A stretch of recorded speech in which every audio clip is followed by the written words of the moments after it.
người, lại là mình Quỳnh Anh đây. Mọi người đã đặt cho mình rất là nhiều câu hỏi liên quan đến việc đi du học. Thế nên là mình đã đặt một cái ask ở trên Instagram cá nhân và tổng hợp những câu hỏi để trên YouTube của mọi người để có thể giải đáp. Ok, bây giờ không thể mọi người chờ lâu nữa, chúng mình cùng vào video luôn nhé.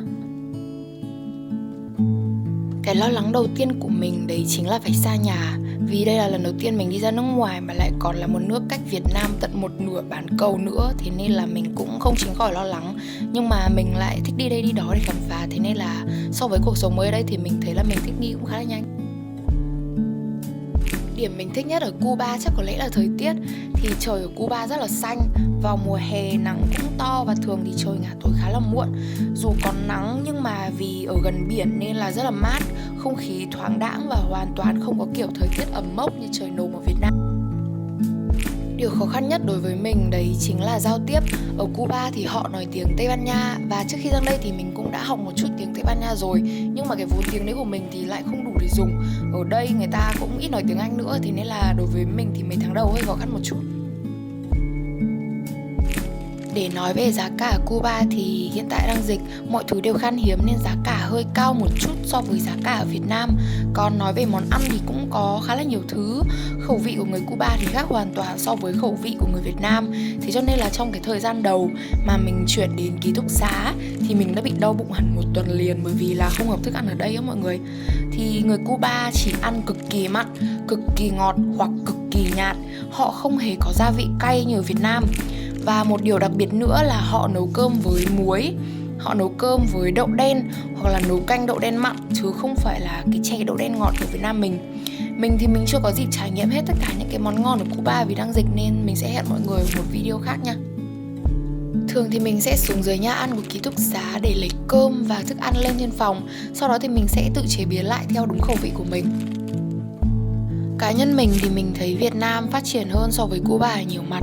Nếu nói riêng về vấn đề internet thì ở Việt Nam, ngay cả những cái địa điểm công cộng cũng có wifi. Nhưng đây lại là một điều chỉ có thể tìm thấy, ví dụ như là ở những nhà dân có điều kiện. Tuy nhiên thì mạng ở Cuba cũng có 4G nhé mọi người. Hay như các phương tiện đi lại thì Cuba chủ yếu là xe buýt, xe hơi cổ, xe máy điện và xe đạp điện.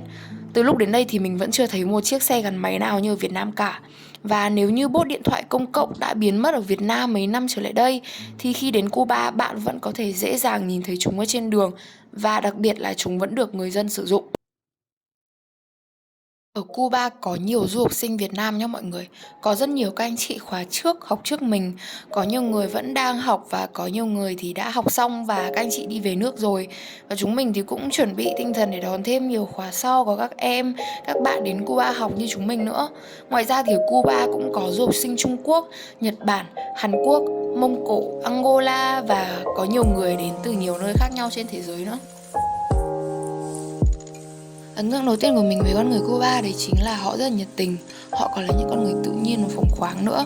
Khi mà mình mới chuyển đến ký túc xá, họ biết mình không thể nói tiếng Tây Ban Nha. Thế nên là họ đã cố gắng giao tiếp với mình bằng tiếng Anh dù cho họ cũng không thể nói tiếng Anh nhiều. Và mọi người thì cũng giúp mình học thêm tiếng Tây Ban Nha này, chỉ cho mình những địa điểm du lịch đẹp hay là trò chuyện với mình nữa. Khi mà đi trên đường thì người Cuba cũng sẽ mỉm cười chào bạn dù cho cả hai đều không biết đối phương là ai. Cá nhân mình thì mình thấy điều này nó khá là thú vị. Theo như chương trình và ngành học của mình thì mình sẽ học trong vòng 5 đến 6 năm. Nhưng mà đang dịch, lịch học bị delay thì nên là con số này có sẽ lớn hơn dự kiến. Trước khi sang câu hỏi cuối cùng về trường của mình thì mọi người hãy cùng mình ngắm đường phố Cuba một lúc nhé.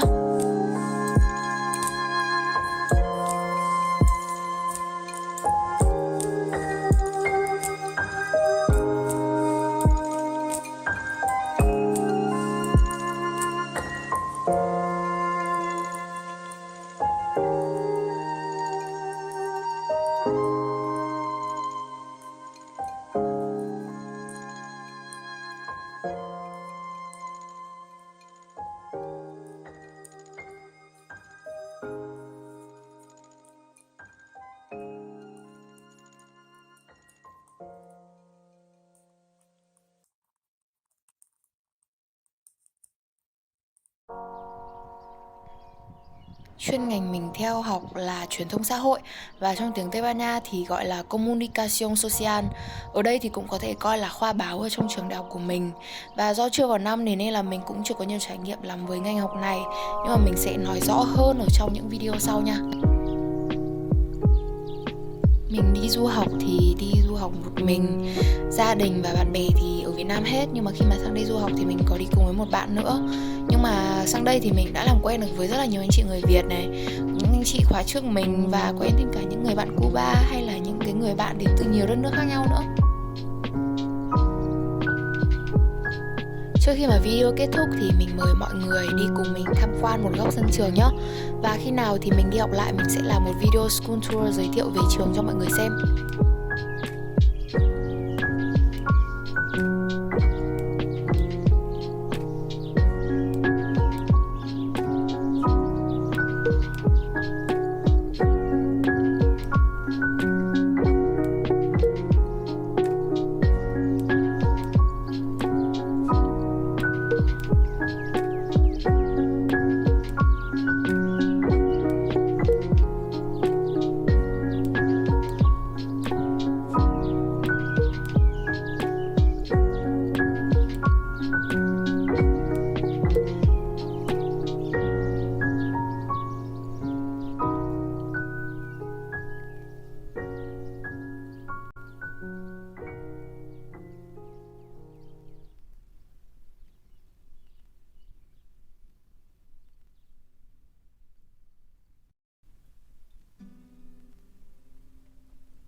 Nếu như bạn có bất kỳ câu hỏi nào muốn đặt cho mình thì đừng ngần ngại comment ngay dưới phần bình luận nhé.